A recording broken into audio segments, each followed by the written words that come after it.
Assalamualaikum warahmatullahi wabarakatuh. Bareng Bang Ica lagi kembali di Jumat Story. Nah, kali ini aku sudah bersama dengan narasumber yang katanya banyak cerita-cerita horor dan pengalaman-pengalaman horornya yang akan disajikan untuk kalian tentunya. Kita perkenalkan satu persatu. Nama saya Husnul dari Fakultas Pertanian. Oh, berarti masih mahasiswa ya? Ya sih. Masih mahasiswa. Nah, sekarang udah semester berapa tuh, Kak?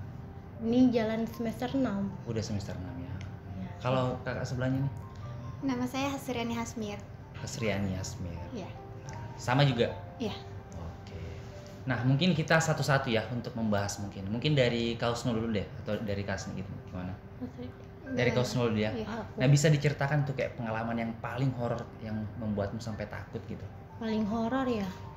Ya, ini random kan? Random aja. Kalau cerita horor pertama kali kan sebenarnya saya sebelumnya belum pernah lihat yang begituan. Jadi masih belum percaya. Nah, pertama kali ngalamin itu pas masih SMA, itu sekitar habis sholat subuh kan, disuruh mama tuh ini buka korden jendela. Korden jendela ya. Nah, posisi jendela depan ini kalau kita buka kan itu langsung menghadap ini pohon durian yang besar. Nah, tapi memang itu pohon duriannya satu di situ atau gimana tuh? Satu, memang sudah lama besar gitu kan. Jadi pas posisinya buka korden itu ada ini mbak-mbak baju putih duduk di situ. Gitu. Tapi itu memang pohon durian itu kan agak tinggi kan? Iya. Berarti dia tuh tingginya sekitar berapa meter tuh? Enggak, ini kan di rumahnya agak tinggi kayak ada tangga lagi kan. Nah, pohonnya itu di agak bawah. Jadi kalau misalnya dahan pertama itu pas di jendela pertama kita. Jadi kalau kita lihat tuh langsung ke mata gitu lah. Masuk ke matanya. Dia Jadi ngeliat pas kita. kamu lihat dia tuh, dia lihat balik atau gimana? Dia ngelihat pas dia sama-sama ngelihat natap. Jadi pandangan pertama gitu ya. Nah, jadi pas abis lihat gitu kayak perasaannya gimana tuh? Takut atau gimana? Habis itu langsung masuk kamar. Masuk kamar. Ya sudah, udah kayak sama mama kan mak udah, jadi nggak pernah disuruh lagi buka begitu. Tapi memang itu di situ pernah ada kejadian atau cerita orang gitu atau gimana tuh? Nah, memang di situ tuh kan tempatnya gelap, mungkin beberapa kali juga orang sering pernah lihat pocong, cuma saya belum pernah lihat, makanya kayak nggak percaya gitu kan. Nah, jadi yang pertama kali lihat itu yang mbak-mbaknya itu, Mbak Kunti itu ya. Tapi dia nggak nyaut atau gimana sih dia tuh, atau diam aja dia? Dia duduk nih kan. Pas saya udah mau posisi mau tutup korden karena takut kan, dia kayak mau nyamperin tapi mungkin terlanjur ketutup kali gitu bang. Jadi nggak ngeliat persintinya, kami saling natap-natap gitu. Nah, untung aja nggak jatuh cinta ya. untung cewek.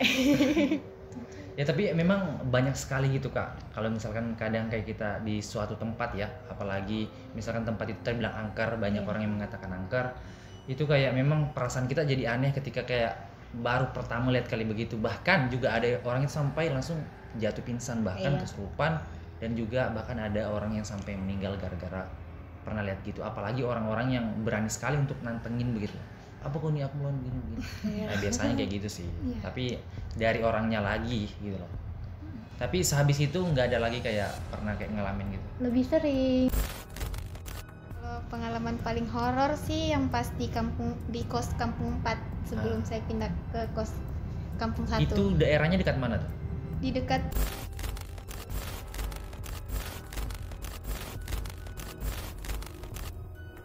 kalau di situ tuh sebenarnya bukan saya sih yang lihat, teman saya. Cuma karena dia ngelihat, dia cerita sama kami.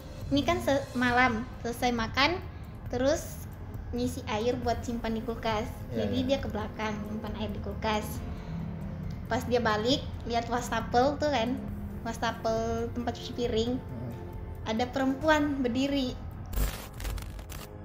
Cuma berdiri, diam gini. Tapi nggak ada orang sebenarnya di situ. Nggak sempat ditanya tuh. Lari ya?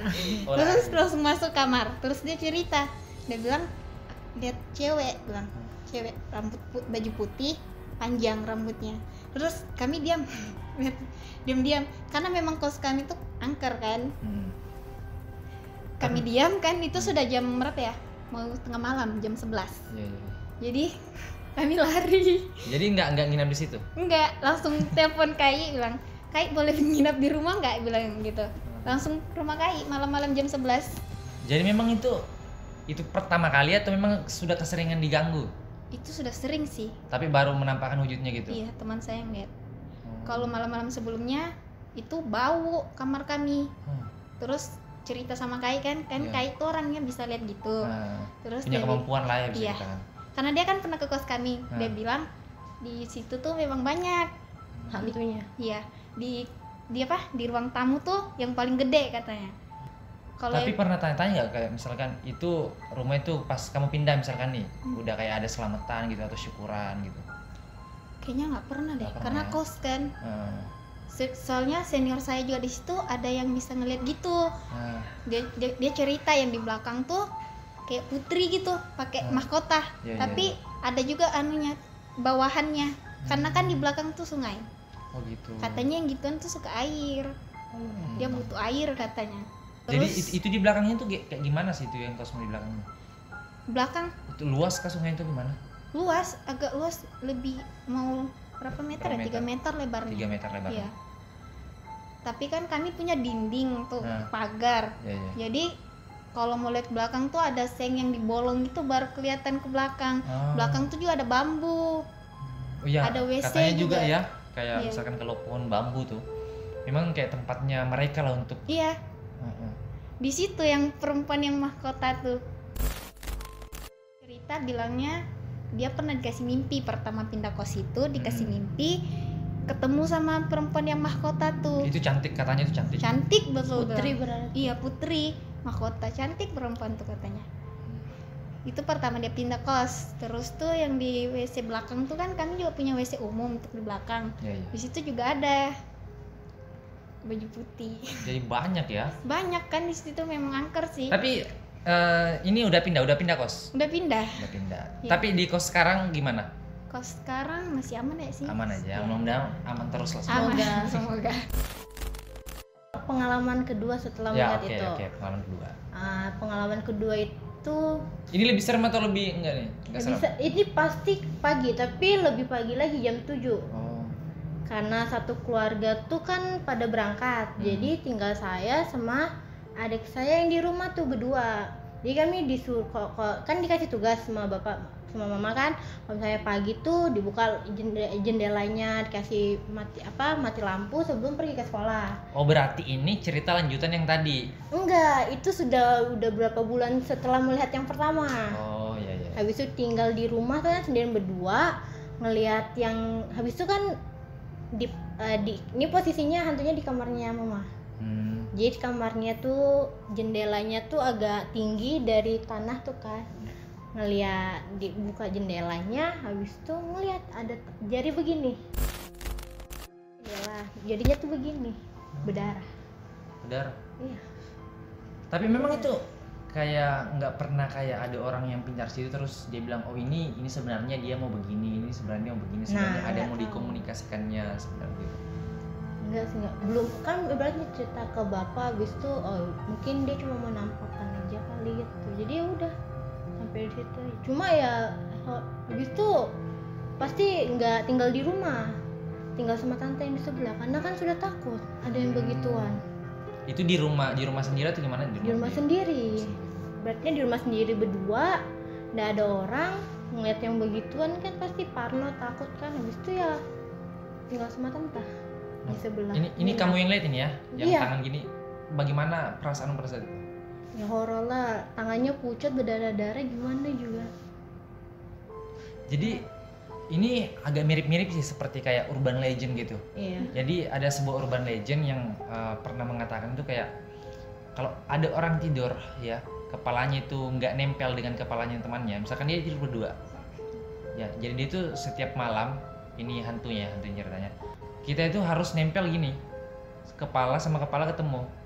Baru kita nggak diganggu. Nah, kalau misalkan kayak gini atau misalkan beda tempat tidur, misalkan dalam satu ruangan beda tempat tidur, kamu mungkin di sini atau di sini, nah itu akan muncul. Memang itu dia dari kayak plafon yang memang yang ada kayak skat-skat kayak gitu. Nah dia akan muncul begini. Itu jari yang panjang. Itu kalau menurut urban legend. Enggak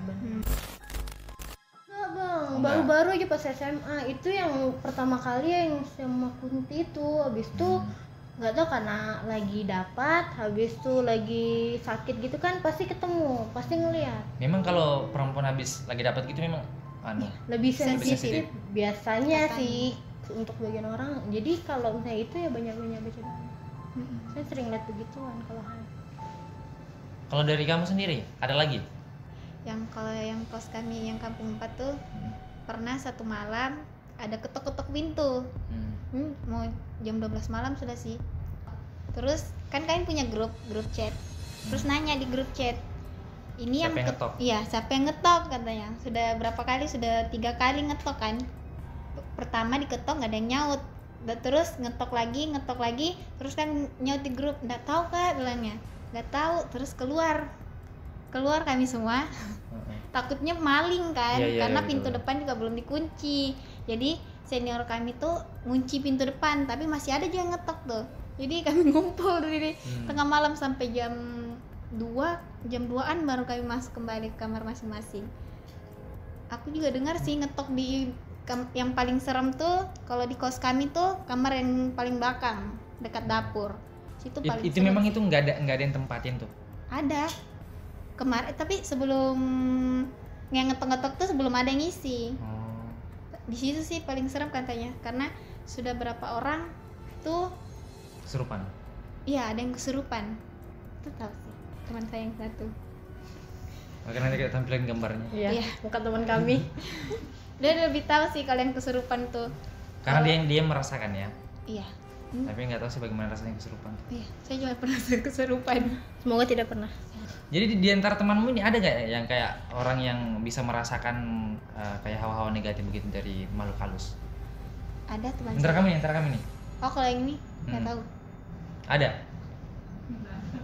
Nggak tahu ya Bang ya. Mereka bilangnya sih nggak pernah lihat, tapi kayaknya botek deh. Kayak bohong. Kayaknya bohong deh. Oke lah, mungkin itu aja ya. Iya. Mungkin masih banyak lagi sebenarnya cerita-cerita dari kakak-kakak kita yang udah mau hadir pada Jumat Story ini ya. Tapi ya karena waktu juga kita menunjukkan pukul 12 malam sudah jam 12. Oh ya jam 12. Ya Kak, kita juga harus balik karena siapa tahu nanti di tengah jalan ada lagi ya. Ada lagi. Iya. Semoga Kalau tidak. lewat Gunung. Enggak. ya ketemu Santai. nanti di jalan kan baru kesini lagi cerita. Iya, boleh. Ya sebelum sampai kembali lagi cerita di sini. Oke gue, itu saja dari kami dan salam horor.